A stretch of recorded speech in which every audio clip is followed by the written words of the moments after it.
Hello and welcome to Charter Local Edition Northwest. I'm Dana Cowley and my guest today is Representative David Brock Smith. He's a Republican from District 1 in Port Orford. Thank you so much for being here. Thank you so much for having me again. Now, you're in Portland today. You're participating in the Oregon Coast Economic Summit. Go ahead and share with me what things you're working on with your colleagues here. Oh, well, there's a number of things. There's energy issues that we're working on. We just finished a panel, and it's great. I'm the new delegate for the Pacific Northwest Economic Region, which is where we're tying this Oregon Coastal Caucus Economic Summit to this year. And it's my first year at a Penwar, and it's just been a fantastic opportunity to really learn about not just the Pacific Northwest, but the Pacific Northwest, including our friends in Canada, and sharing ideas across the board, because we don't need to reinvent the wheel sometimes. And meeting colleagues in Washington and Idaho and Quebec, where they have been successful with some issues, it's nice to have those conversations. Well, yes, and not everyone is familiar with Penwar, so maybe you could just describe that just briefly for us. Oh, well, the Pacific Northwest Economic Region is a group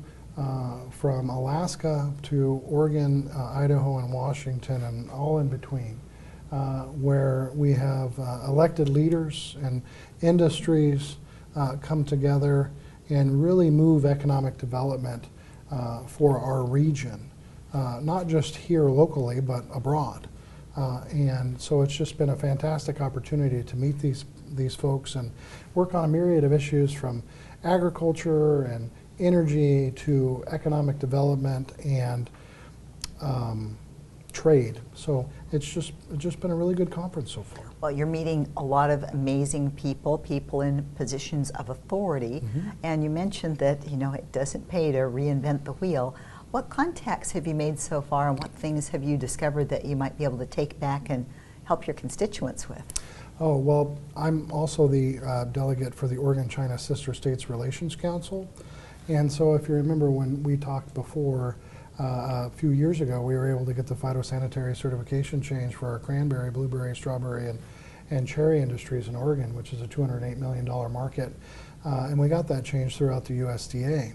And so in just having those conversations with folks in Canada, Washington and Idaho was able to get the same change when we were able to make it happen here in Oregon. And so now we have the opportunity, and I've been having the conversations for ag and economic development trade for our folks bordering us to the north in Canada, because they would love to have these fresh agricultural products. And so we can broaden it out, not just for these fruits, but also our grass-fed beef, and then their connections that they have with trade with China, and then the shipping, and being able to go ahead and combine our resources to save dollars for our producers is some conversations that I've been having so far.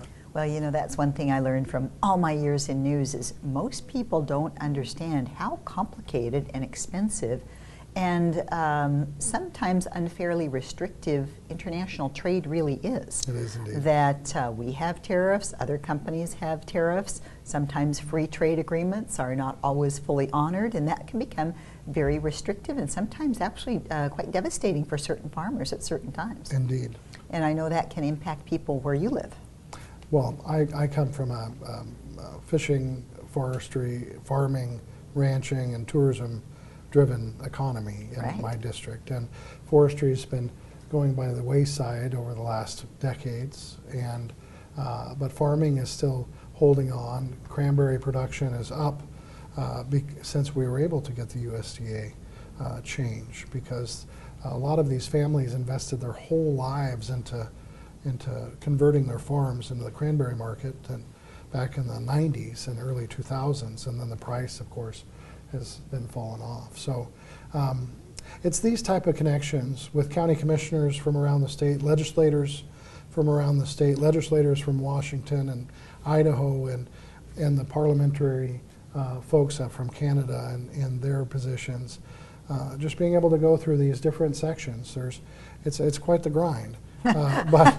But making these relationships and being able to have these discussions will benefit not just the folks in Oregon and my district, but the Pacific Northwest as a whole. Well, thank you. We appreciate the hard work and efforts for your constituents, and Thank we you. appreciate you taking your time to come sit with us and talk today. I know you have much to do, and we appreciate you watching. I'm Dana Cowley, and this is Charter Local Edition Northwest.